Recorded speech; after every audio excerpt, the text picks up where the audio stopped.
Hello everyone, আশা করছি আপনারা সবাই ভালো আছেন, সুস্থ আছেন। আজ আমরা এই ভিডিওর মাধ্যমে জানতে চলেছি আমরা যারা বিভিন্ন নেটওয়ার্ক ইন্ডাস্ট্রির সঙ্গে যুক্ত বা ডাইরেক্ট সেলিং ইন্ডাস্ট্রির সঙ্গে যুক্ত আছি, আমরা এমন কোনো কোম্পানির সঙ্গে যুক্ত নেই তো যে কোম্পানি আগামী দিনে আমাদের জন্য ক্ষতির কারণ হতে পারে, বা আমরা আগামী দিনে যে কোম্পানিতে কাজ করছি সেই কোম্পানিটি আগামী দিনে তারা আমাদেরকে একটা সঠিক কেরিয়ার দিতে সক্ষম। তো আসুন আজকে সেই বিষয়গুলো নিয়ে আলোচনা করব, এবং এই কথাগুলি আমি কিন্তু নিজে থেকে বানিয়ে বলছি না। ভারত সরকারের যে গাইডলাইন এসছে সেই গাইডলাইন অনুযায়ী সেই রুলসের মধ্যে আপনার কোম্পানি কি কাজ করছে, নাকি আপনার কোম্পানি তার থেকে ব্যতিক্রমভাবে কাজ করে চলেছে। যদি আপনি সেই রকম কোনো কোম্পানির সঙ্গে কাজ করছেন যে কোম্পানি ভারত সরকারের রুল না মেনে এখনো পর্যন্ত কাজ করে চলেছে, তাহলে মনে রাখবেন আগামী দিনে কিন্তু এই কোম্পানিগুলি আর থাকবে না। সেক্ষেত্রে আপনাদেরকে কিন্তু আগে থেকে সতর্ক হতে হবে, না হলে কিন্তু আগামী দিনে আপনি অনেক বড় ক্ষতির মুখে পড়তে চলেছেন। আপনারা সবাই জানেন যে নেটওয়ার্ক ইন্ডাস্ট্রি আজকের দিনে মানুষ ভালো চোখে দেখে না, আর ভালো চোখে না দেখার অনেক কারণ রয়েছে। তার কারণ নেটওয়ার্ক ইন্ডাস্ট্রিতে ম্যাক্সিমাম মানুষ এসে ভুলভাল মানুষকে বোঝায়, এটা একটা ব্যাপার। ঠিক আছে, মানে দেখা যাচ্ছে তার ইনকাম হয়তো দেখা যাচ্ছে 10,000 টাকা হচ্ছে, সে বলছে 50,000 টাকা আমার ইনকাম হচ্ছে। তো এইভাবে মানুষকে যদি ভুল বোঝানো হয়, তো সেক্ষেত্রে স্বাভাবিকভাবেই একটা মানুষ তার মধ্যে একটা নেগেটিভিটি অটোমেটিক্যালি কিন্তু আসবে, ঠিক কি না? তো এটা তো একটা কারণ, তাছাড়া আরও অনেক কারণ রয়েছে, যেখানে দাঁড়িয়ে এমন কিছু কোম্পানি রয়েছে যে কোম্পানিগুলো শুধু মানুষকে প্রলোভন দেখিয়ে এই সিস্টেমে আনে এবং এই সিস্টেমটাকে টোটালি বদনাম করে। ওকে, তো যে কারণে ভালো ভালো যে কোম্পানিগুলো কাজ করছে বর্তমানে, সেই কোম্পানিগুলো কিন্তু এদের শিকার হয়ে যায় এবং মানুষ এই সমস্ত ভালো ভালো কোম্পানিগুলোকেও বদনাম করতে শুরু করে। তো সেই কারণে ভারত সরকার থেকে কিছু রুলস আনা হয়েছে, যে রুলসগুলোকে ফলো করে বর্তমানে বা আগামী দিনে ডাইরেক্ট সেলিং কোম্পানিগুলোকে কাজ করতে হবে। এর ব্যতিক্রম হলে কিন্তু যেতে হবে জেলে। তো আসুন আমরা দেখে নিই যে আপনি এবং আমরা যে কোম্পানিতে কাজ করছি সেই কোম্পানিটি কি ভারত সরকারের গাইডলাইন মেনে কাজ করছে না কাজ করছে না। চলুন, ভারত সরকারের প্রথম গাইডলাইন অনুযায়ী বলা হচ্ছে যে কোনো ব্যক্তি যদি মানুষকে শুধুমাত্র জয়েনিং করিয়েই ইনকাম করার প্রলোভন দেখাচ্ছে, মানে ভালো করে বুঝবেন যে শুধুমাত্র জয়েনিং করিয়েই ইনকামের প্রলোভন দেখাচ্ছে, তাহলে সেই কোম্পানি থেকে কিন্তু আপনাকে এখনই সরে আসতে হবে। বহু কোম্পানি এমন রয়েছে যারা প্রোডাক্টের উপরে কোনো ফোকাস নেই, ফোকাস হচ্ছে জয়েনিংয়ের উপরে। শুধু জয়েনিং করাও, জয়েনিং করাও, জয়েনিং করাও, জয়েনিং করাও, জয়েনিং করলে তুমি এত এত এত এত ইনকাম করতে পারবে। এই ধরনের কোম্পানিতে যদি আপনি কাজ করছেন, তাহলে এখনই আপনাকে কিন্তু বেরিয়ে আসার দরকার রয়েছে। দেখুন, জয়েনিং তো দরকার, এখানে কিন্তু বুঝতে হবে আপনাকে, জয়েনিং তো দরকার, বাট সেই জয়েনিংটা যেন প্রোডাক্ট ওরিয়েন্টেড হয়। মানে আপনি কোনো একজন মানুষকে প্রোডাক্ট দিচ্ছেন এবং তার বিনিময়ে আপনি তার কাছ থেকে একটা অর্থ নিচ্ছেন, মানে আপনি নিচ্ছেন না, কোম্পানি নিচ্ছে। ক্লিয়ার হয়েছে? আপনি তো সেখানে কাজ করছেন, বাট আপনি কোনো একজন ব্যক্তিকে যখন জয়েনিং করাচ্ছেন, মাথায় রাখবেন সে যেন যে টাকাটা দিচ্ছে সেই টাকার সে সমমূল্যের প্রোডাক্ট পেয়ে যাচ্ছে। এই জিনিসটা যেন আমাদের মাথায় থাকে। তো আমরা এমন কোনো কোম্পানিতে কি কাজ করছি না তো যেখানে দেখা যাচ্ছে প্রোডাক্টের উপরে কোনো ফোকাস নেই, শুধুমাত্র ফোকাসটা কি জয়েনিংয়ের উপরে, আর কিছু মানে আতিপাতি কিছু প্রোডাক্ট দেওয়া হচ্ছে, দিয়ে সেখানে প্রচুর পরিমাণে টাকা নিয়ে নেওয়া হচ্ছে। এরকম ধরনের যদি কোনো কোম্পানিতে আপনি কাজ করছেন, তাহলে কিন্তু আপনাকে এখনই বেরিয়ে আসার দরকার রয়েছে, না হলে আগামী দিনে আপনি কিন্তু অনেক বড় সমস্যার মধ্যে পড়তে চলেছেন। এখানে আরও একটা কথা আমি এখানে ক্লিয়ার করে দেবো, অনেক কোম্পানি আছে যারা দেখা যাচ্ছে বলছে যে একবারই টাকা দিতে হবে, মানে একবারই জয়নিংয়ের সময় শুধু টাকাটা দিতে হবে আর কিছু প্রোডাক্ট পেয়ে যাবে, একবার কিনলেই হয়ে যাবে, তোমাকে আর কিছু কিনতে হবে না। মনে রাখবেন এই সমস্ত কোম্পানিগুলোর থেকেও কিন্তু আপনাকে সরে আসতে হবে যদি আপনি সেরকম কোনো কোম্পানির মধ্যে থাকেন। একটা বিষয় বোঝার দরকার রয়েছে, আপনাকে যতই লজিক দিক তারা যাই কিছু বলুক না কেন, এটা তো বোঝার চেষ্টা করুন যে শুধুমাত্র একবার যদি কোনো ব্যক্তি প্রোডাক্ট পারচেস করে সে যদি লাইফ টাইম পর্যন্ত ইনকাম করতে পারে, তাহলে সেই কোম্পানি কোথা থেকে টাকাটা দেবে? তাহলে সেটা কোথায় ফোকাস হলো? জয়নিংয়ের উপরে ফোকাস হলো, তাই না? কারণ জয়নিং না হলে তো ওখানে ইনকাম হচ্ছে না। তো ডাইরেক্ট সেলিংয়ের প্রসেস কিন্তু এটা না যে একবার জয়নিং করে গেল আর হয়ে গেল। ডাইরেক্ট সেলিংয়ের কিন্তু প্রসেস রয়েছে, তাকে শিখতে হবে, শিখে কাজ করতে হবে। আরেকটা জিনিস মাথায় রাখবেন, রিপারচেস যদি না হয়, কোনো একটা প্রোডাক্ট যদি বারবার বারবার রিপারচেস না হয়, কোম্পানি টাকা দেবে কোথা থেকে? কোম্পানির গাছ রয়েছে যে সেখান থেকে কোম্পানি দিয়ে দেবে? তো আপনাদেরকে অনেক মানুষ এরকম ভুল বোঝাবে যে একবারই প্রোডাক্ট কিনো, প্রোডাক্ট কিনলে তুমি লাইফ টাইম ইনকাম করতে পারবে, সম্ভব না। ওটা কিন্তু ফোকাস রয়েছে জয়নিংয়ের উপরে। ক্লিয়ার হয়েছে? তো তো এই সমস্ত কোম্পানি থেকে কিন্তু আপনাকে বেরিয়ে আসার দরকার রয়েছে। আর আপনি একটা জিনিস চিন্তা করে দেখবেন, ম্যাক্সিমাম মানুষ এই সমস্ত কোম্পানিগুলোর কারণেই কিন্তু আপনার আমার মতো যারা আমরা ভালো একটা কোম্পানির সঙ্গে যুক্ত রয়েছি আমাদেরকেও কিন্তু ভুল বোঝে তারা, ঠিক কি না? তারা ভয়ে এখানে আসতে চায় না। কেন? কারণ তারা ভাবে এখানে আসলেও বোধহয় আমি টাকা মানে আমার না কোনো না কোনো ক্ষতি হয়ে যাবে। দেখবেন অনেক কোম্পানি আছে যারা 10,000 টাকা, 17,000 টাকা, 15,000 টাকা, 30,000 টাকা জয়নিং ফিস নিচ্ছে। কিছু হয়তো দেখা যাচ্ছে শুট লেন্থ বা কিছু একটা দিয়ে দিচ্ছে, যেটা হয়তো তার কাজে লাগতেও পারে, পরবর্তীতে হয়তো নাও লাগতে পারে। এমন কিছু কিছু প্রোডাক্ট আছে যেগুলো হয়তো তার লাগছেই না, কিন্তু সেই প্রোডাক্টও জোর জবরদস্তি দেওয়া হচ্ছে, তাই না? এবং বলা হচ্ছে যে একবার কেনো, এবার আপনি একবারে 30 থেকে 40,000 টাকা ইনভেস্ট করে দিলেন, তাই না? দেওয়ার পরে এবার আপনার কি মনে হবে? আপনি তো ওখান থেকে তো সাকসেস হতে পারবেন না যতক্ষণ না পর্যন্ত আপনি আরো না জয়নিং করাবেন, কারণ ফোকাস তো জয়নিং এর উপরে, তাই না? তো সেই কারণে এই সমস্ত কোম্পানিগুলো থেকে কিন্তু আপনাকে বেরিয়ে আসতে হবে, না হলে পরবর্তীতে সমস্যা আছে। দ্বিতীয়ত আরো একটা গাইডলাইনের উপর ফোকাস করব, যেটাকে বলা হচ্ছে যে জয়নিং এর উপরে কোনো রকম কি টাকা নেওয়া হচ্ছে, এটাকে ভালো করে দেখার চেষ্টা করুন আপনি যে কোম্পানিতে রয়েছেন। আমি ভেস্টিজ সিস্টেমে রয়েছি। ভেস্টিজে জয়নিং করার জন্য একটা টাকা কিন্তু আপনার কাছ থেকে নেওয়া হয় না। তো আপনাকেও দেখার দরকার রয়েছে আপনি কি ভেস্টিজ সিস্টেমে রয়েছেন, বা আপনি যে কোম্পানিতে রয়েছেন না কেন, জয়নিং এর জন্য কি আপনার কাছ থেকে কোনো রকম টাকা নেওয়া হয়েছে, বা আপনি যদি কোনো মানুষকে জয়নিং করাচ্ছেন সেই মানুষটার থেকে কি কোনো রকম টাকা নিতে হচ্ছে। যদি নিতে হচ্ছে বন্ধ করুন এখনই, ওই কোম্পানি ছেড়ে এখনই পালান, না হলে কিন্তু আপনি সমস্যার ভিতরে পড়বেন পরবর্তীতে। তৃতীয়ত যে পয়েন্টের উপর ফোকাস করব সেটা হচ্ছে পিরামিড স্কিম। আপনি যে কোম্পানিতে কাজ করছেন ভালো করে খেয়াল করে দেখুন আপনার ওই কোম্পানিটা পিরামিড স্কিম কিনা। পিরামিড স্কিমের ভিতরেও কিন্তু ভাগ রয়েছে। পিরামিড মানে নিশ্চয়ই বুঝতে পারছেন ত্রিভুজ আকারের মতো, তাই না? ত্রিভুজ হয়ে গেলে সেটা কি পিরামিড আমরা বলি, ঠিক কি না? তো এই পিরামিড স্কিম তার মানে আপনার কোম্পানি এমন নয় তো যে তুমি 2জনকে নিয়ে আসো, সে 4জনকে নিয়ে আসবে, সে 8জনকে, 16জনকে, 32জনকে, এইরকম ভাবে কি কোনো পিরামিডের স্ট্রাকচার তৈরি হচ্ছে? যদি এই ধরনের পিরামিডের স্ট্রাকচার তৈরি হচ্ছে তাহলে কিন্তু আপনাকে ভাবার দরকার রয়েছে। তার মানে এটা না যে আমি সমস্ত বাইনারি সিস্টেমকে খারাপ বলছি, আমি এটা বলছি আপনাকে এটা দেখার দরকার রয়েছে যে এই যে পিরামিড স্ট্রাকচার তৈরি হচ্ছে ওই স্ট্রাকচারের মধ্যে যদি প্রোডাক্ট রিলেটেড কিছু থাকে, মানে যদি আপনি জেনুইন প্রোডাক্ট দিচ্ছেন মানুষকে, তাহলে সেটা বাইনারি হোক বা যাই হোক না কেন আপনার কিন্তু কোনো রকম সমস্যা হওয়ার কথা নয়, ক্লিয়ার? কিন্তু যদি ওই স্ট্রাকচার যদি মানুষের কাছ থেকে টাকা নেওয়ার জন্য তৈরি হয় শুধু, মানে কোনো রকম প্রোডাক্ট নেই, কিছু নেই, শুধুমাত্র জয়নিং এর নামেই এই জিনিসটা চলছে, তাই না, এবং কিছু টাকা নিয়ে নেওয়া হচ্ছে, তাহলে কিন্তু আপনাকে ভাবার দরকার রয়েছে।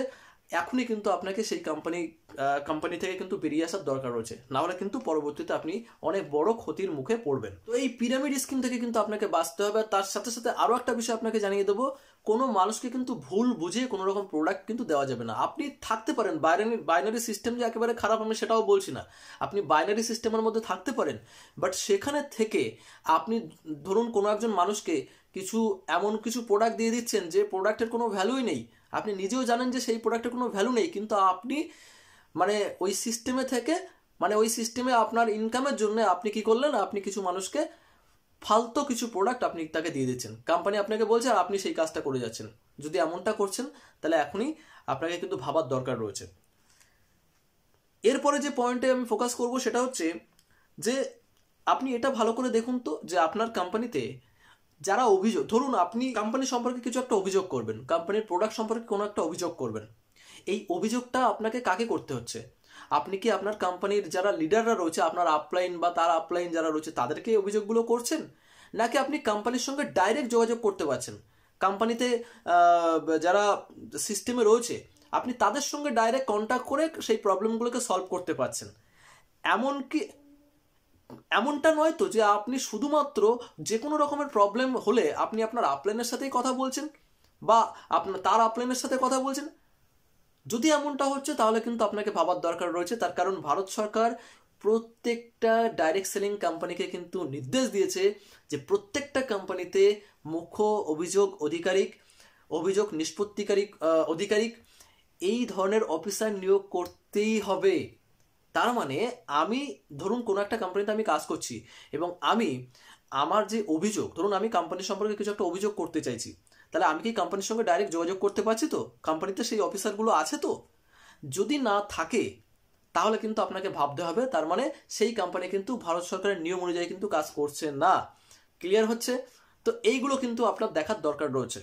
আমি আবারও বলছি, ভেস্টিজ সিস্টেমে আমাদের যদি কোনো রকম প্রবলেম হয় আমরা কিন্তু খুব সহজেই আমরা অফিসিয়ালি গিয়ে কিন্তু সেই জিনিসটাকে কিন্তু সলভ করতে পারি। আমাদের এর জন্য কিন্তু কোনো রকম আপলাইনের সঙ্গে আমাদের কিন্তু কন্ট্যাক্ট করতে হয় না যে স্যার আমার এই জিনিসটা হচ্ছে, এই প্রবলেমটা কি হচ্ছে। আমরা সরাসরি আমি বাড়িতে থেকেও কিন্তু কোম্পানির সঙ্গে যোগাযোগ করতে পারি। ক্লিয়ার হয়েছে? কোম্পানির সেই সমস্ত অফিসারদের সাথে যোগাযোগ করতে পারি। এই জিনিসটা কিন্তু অনেক বেশি গুরুত্বপূর্ণ। একবার চিন্তা করে দেখুন, যদি আপনি এরকম কোনো কোম্পানির সঙ্গে যুক্ত থাকেন যেখানে যে কোনো ব্যক্তি তার যদি কোনো রকম অভিযোগ থাকে সে আপনাকে না বলে সে যদি ডাইরেক্ট কোম্পানির সঙ্গে যোগাযোগ করে যদি সলভ করতে পারে, তাহলে আপনার জন্য এটা কিন্তু অনেক বেশি ভালো হবে এবং সেই ব্যক্তির জন্য কিন্তু অনেক বেশি বেটার হতে পারে। ঠিক কি না? তো এই জিনিসটা কিন্তু খুব ইম্পর্টেন্ট। এরপরে পরের যে পয়েন্টে ফোকাস করব সেটা হচ্ছে, বলছে যে আপনি এমন কোনো কোম্পানিতে নেই তো যে কোম্পানিতে প্রোডাক্ট একবার দিয়ে দেওয়ার পরে সেই প্রোডাক্টের আর কোনো রকম গ্যারান্টি থাকে না, মানে সেই প্রোডাক্ট সে চেঞ্জ করতে পারে না, এমন কোনো কোম্পানিতে নেই তো? যদি এমন কোনো কোম্পানিতে থাকছেন তাহলে কিন্তু আপনাকে ভাবার দরকার রয়েছে। কারণ এখানে কিন্তু পরিষ্কার বলে দেওয়া হয়েছে যে 30 দিনের গ্যারান্টি কিন্তু প্রত্যেকটা কোম্পানিকে দিতে হবে সেই কাস্টমারকে। ক্লিয়ার হচ্ছে? মানে যদি কোনো কাস্টমার এখান থেকে প্রোডাক্ট পারচেস করছে, করার পরে তার কিন্তু 30 দিনের তার কিন্তু মানি ব্যাক গ্যারান্টি তাকে কিন্তু দিতে হবে। আর আপনাদেরকে জানিয়ে রাখি, ভেস্টিজ কিন্তু 2004 সাল থেকে কিন্তু এই রুলসের মধ্যে দিয়ে কিন্তু কাজ করে আসছে। মানে রুলস তো এসেই রিসেন্ট, কিন্তু ভেস্টিজ 2004 সাল থেকে কাজ করে আসছে কিন্তু। ওকে, তো এই জিনিসটা কিন্তু আমাদের এটা কিন্তু খুব ইম্পর্টেন্ট একটা বিষয়। ক্লিয়ার হয়েছে? তো আপনি দেখে নিন যে আপনি যে কোম্পানিতে কাজ করছেন সেই কোম্পানিতে কি এই সিস্টেমটা রয়েছে। তো যদি থাকে তাহলে খুবই ভালো, আপনি সঠিক কোম্পানিতেই রয়েছেন। তো এর পরের পয়েন্টে ফোকাস করব। অনেক কোম্পানি এমন আছে যারা বিদেশি কোম্পানি এবং সেই সমস্ত কোম্পানিদের ইন্ডিয়াতে কোনো রকম অফিস নেই। ক্লিয়ার? তারা শুধুমাত্র মানে জাস্ট একটা কি প্ল্যানে তারা কাজ করছে তারা জানে, আর সেখানে যারা জয়েনিং করছে ইন্ডিয়াতে থেকে যারা জয়েনিং করছে তারাই জানে। ওকে, তো এই ধরনের যদি কোনো কোম্পানি থাকে যাদের ইন্ডিয়াতে কোনো রকম অফিসই নেই, ক্লিয়ার হয়েছে? বিদেশি কোম্পানি ইন্ডিয়াতে কোনো অফিস নেই, বা দেখা যাচ্ছে ইন্ডিয়ান কোম্পানি কিন্তু কোনো অফিস নেই ইন্ডিয়াতে, তো এই সমস্ত কোম্পানিগুলো থেকে কিন্তু আপনাকে বাঁচার দরকার রয়েছে। মানে আমি বুঝি না, কিছুদিন আগেই আমাদের এখানে একজন এসে বলছে যে এমন একটা কোম্পানি আছে যে কোম্পানিতে 10,000 টাকা করে জমা দিতে হবে এবং তারা মানে কোম্পানিতে কিছু ম্যানেজার মানে কোম্পানির কিছু ম্যানেজার পোস্ট ফাঁকা রয়েছে, সেই ম্যানেজার পোস্ট একবার পূরণ হয়ে গেলে আর জয়েনিং করানো হবে না। 10 লক্ষ ম্যানেজার নাকি সেখানে নিয়োগ করা হবে এবং প্রত্যেকে 10,000 টাকা করে দিতে হবে। এবং মানুষ মানে এতটা কি বলবো বোকা, তারা সেখানে জয়েনিংও করছে সেখানে। কোম্পানির কোনো আতাপাতা কিছু নেই, বিদেশি কোম্পানি, ইন্ডিয়াতে কিছু অফিস নেই, এবং এই সমস্ত মানুষগুলো জয়েনিংও করেছে এবং তারা অন্যদেরকে জয়েনিং করার জন্য তারা বলছে। এবার চিন্তা করে দেখুন, মানুষের মধ্যে নেটওয়ার্ক সম্পর্কে তো খারাপ ধারণা কেন আসবে না বলুন, তাই না? এইটার পরে যখন ওই টাকা যখন আর সে না পাবে, মানে ওই 10,000 টাকা যখন সে আর না পেলো, তখন সে কি বলবে? নেটওয়ার্ক মার্কেটিংই খারাপ। ব্যাপারটা হচ্ছে তুই তো গেছিস, তো লোভে পড়ে গেছিস, তাই না? তো লোভে পড়ে যাওয়ার পরে যখন তোর টাকা যখন নষ্ট হয়ে গেল, তখন সমস্ত নেটওয়ার্ক কোম্পানি খারাপ হয়ে গেল, তাই না? তো এটাই আমি বলতে চাইবো যে অবশ্যই নিজেদের অফিস ইন্ডিয়াতে কিন্তু থাকতে হবে। যদি না থাকছে তাহলে সেই সমস্ত কোম্পানিতে জয়েনিং তো করবেন না, আর কাজ যদি করছেন তাহলে বেরিয়ে আসুন। এরপর আর একটা পয়েন্ট আমি আপনাদের সঙ্গে শেয়ার করব, সেটা হচ্ছে যে প্রত্যেকটা কোম্পানির এখানে পরিষ্কার করে বলা হয়েছে যে প্রত্যেকটা কোম্পানির নিজস্ব ওয়েবসাইট থাকতে হবে। মানে নেটে গেলে যেন যে কোনো ব্যক্তি দেখে যেন বুঝতে পারে যে এই কোম্পানিতে এই প্রোডাক্ট রয়েছে, এই কোম্পানির এই প্রোডাক্টের দাম রয়েছে, কোম্পানির টোটাল ডিটেলস যেন সমস্ত কিছু থাকে। কোম্পানিতে কি কি রয়েছে, কোম্পানি কতদিন থেকে কাজ করছে, কোম্পানি কোন কোন দেশে চলছে, কোথায় কোথায় কাজ করছে, কতগুলো ব্রাঞ্চ অফিস রয়েছে, এই সমস্ত ডিটেলস কোম্পানির নিজস্ব ওয়েবসাইট থাকতে হবে, যেখান থেকে যে কোনো মানুষ যেন এই বিষয়গুলোকে যেন দেখতে পারে। ক্লিয়ার? তো আপনাকে দেখার দরকার হচ্ছে আপনার কোম্পানির ডিটেলস, আপনাদের কোনো ওয়েবসাইট আছে তো যেখানে অন্য মানুষ গিয়ে আপনার কোম্পানি সম্পর্কে চেক করতে পারে? যদি না থাকে তাহলে আপনি নিজে ভেবে দেখুন কি করবেন। তো এর সাথে আরও একটা পয়েন্ট আমি এখানে বলতে চাইবো যে এখানে গাইডলাইনে কিন্তু পরিষ্কার বলে দেওয়া হয়েছে যে কোম্পানি অ্যাপ্রুভাল তথ্য ছাড়া, কোম্পানি যে তথ্য আপনাকে দিয়েছে সেই তথ্য ছাড়া আপনি অন্য কোনো কিছু মানুষকে বলবেন না। ক্লিয়ার হচ্ছে? অনেক মানুষ আছে দেখবেন তারা মানে কি বলবো, তারা জয়েনিং করানোর জন্য যা খুশি তাই বলে দেয়। ক্লিয়ার হচ্ছে? তুমি এখানে জয়েনিং করো, তুমি 1 বছরের ভিতরে লাখপতি হয়ে যাবে, তুমি এখানে জয়েনিং করো, তুমি এটা পেয়ে যাবে, সেটা পেয়ে যাবে। পেয়ে তো যাবে, কিন্তু কিভাবে পাবে, কিভাবে পাবে সেটা আর বলে না, তাই না? তুমি এখানে জয়েনিং করো, তুমি এখান থেকে হাওয়াই জাহাজ কিনতে পারবে, প্লেন কিনতে পারবে তুমি এখান থেকে, তাই না? তো এই সমস্ত অবাস্তব কিছু কথাবার্তা যেটা কোম্পানির প্ল্যানেই নেই, কিন্তু কিছু মানুষ আছে সেই সমস্ত জিনিসগুলোকেও মানুষের কাছে গিয়ে বলছে, সার্কুলেট করছে। তো যদি আপনার কোম্পানি এই ধরনের শিক্ষা আপনাকে দিয়ে রেখেছে যে এইগুলো তুমি বলো বাইরে গিয়ে, তাহলে মনে রাখবেন সেই কোম্পানি কিন্তু মানে কয়েক দিনের ভিতরে কিন্তু মানে পথে বসতে চলেছে, কারণ বন্ধ হতে চলেছে। ক্লিয়ার? তো মাথায় রাখবেন, এইরকম ধরনের যদি কোনো কোম্পানিতে কাজ করছে, যে কোম্পানিতে শুধুমাত্র প্রলোভন দেখানো হচ্ছে, যদি একটা সঠিক প্রসেস থাকে, সেই প্রসেসে যদি কাজ করা যেতে পারে সেটা আলাদা জিনিস, বাট শুধুমাত্র যদি প্রলোভন দেখাচ্ছে, সিস্টেম যদি না থাকে, তাহলে কিন্তু আপনাকে বেরিয়ে আসার দরকার রয়েছে সেই কোম্পানির থেকে। ক্লিয়ার হয়েছে? তো চলুন নেক্সট আরো একটা বিষয় আপনাদেরকে বলবো। ধরুন আপনি এমন কোনো কোম্পানিতে নেই তো যে কোম্পানিতে মানে যে কোনো মানুষকেই জয়েনিং করানো যাচ্ছে, মানে জেল ফেরত একজন ব্যক্তি আসামি তাকেও জয়েনিং করানো যাচ্ছে, যে হয়তো দেখা যাচ্ছে মাথা খারাপ ব্যক্তি তাকেও জয়েনিং করাচ্ছেন। এই ধরনের কোম্পানি যারা শুধুমাত্র টাকাই দেখছে যে ও শুধুমাত্র এখানে জয়েনিংটা হয়ে যাক, এই ধরনের কোম্পানি থেকে কিন্তু বেরিয়ে আসতে হবে। কারণ ভারত সরকার থেকে কিন্তু পরিষ্কারভাবে বলে দেওয়া হয়েছে যে মাথা খারাপ ব্যক্তি, জেল খাটা ব্যক্তি বা ফ্রড ব্যক্তিকে কিন্তু এই সিস্টেমে নিয়ে আনা যাবে না আর কি। ঠিক আছে? মানে কেন এটা বলা হয়েছে তার কারণ একটা জিনিস চিন্তা করে দেখুন। ধরুন আপনি এই সিস্টেমে জয়েনিং করেছেন এবং আপনাকে দেখে বহু মানুষ আপনার সঙ্গে যুক্ত হবে, ঠিক কি না?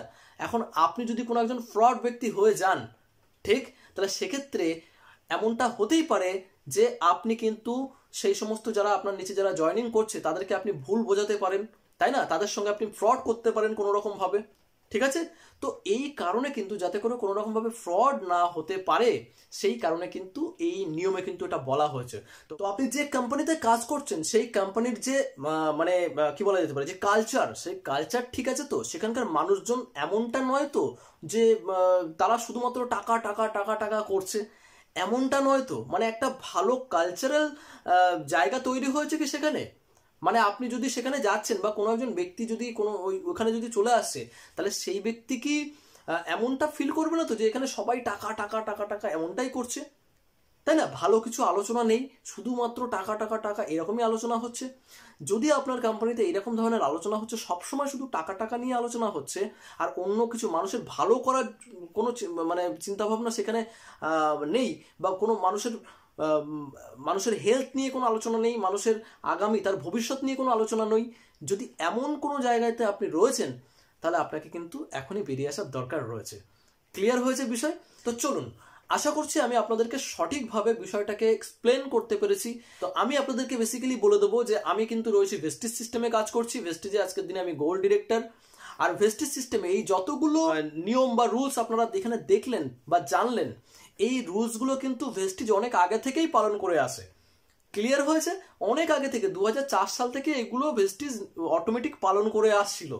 ক্লিয়ার? তো এখানে তো কিছুদিন আগে তো এখানে রুলস এসছে, বাট ভেস্টিজ অনেক আগে থেকে কিন্তু এটা পালন করে আসছে। তো এক্ষেত্রে টেনশন নেওয়ার কিছু নেই। ভেস্টিজ ইন্ডিয়াতে 1 নম্বরে রয়েছে, এশিয়াতে 2 নম্বরে রয়েছে, আর ওয়ার্ল্ডের মধ্যে 36 র্যাঙ্ক অ্যাচিভ করে বসে আছে। ওকে, তো এই কোম্পানিতে আমরা যারা কাজ করছি একদম নিশ্চিন্তে চোখ বন্ধ করে আপনারা কাজ করতে পারেন। আপনাদের একটা সুন্দর কেরিয়ার কিন্তু এখান থেকে হতে চলেছে এই কোম্পানির তরফ থেকে। ওকে, আর যারা অন্যান্য কোম্পানিতে রয়েছেন আপনারা একটু মিলিয়ে দেখে নেবেন যে পয়েন্টগুলো আপনাদের সঙ্গে আমি ডিসকাস করলাম, সেই পয়েন্টগুলো যদি আপনাদের কোম্পানির সঙ্গে থাকে, তাহলে অবভিয়াসলি আপনি একটা ভালো কোম্পানিতে রয়েছেন, কাজ করুন, আপনি সাকসেসফুল হবেন। তো আজ এই পর্যন্তই, দেখা হচ্ছে আপনাদের সঙ্গে পরবর্তী ভিডিওতে। ততক্ষণের জন্য সবাই ভালো থাকুন, সুস্থ থাকুন। Wish you wealth.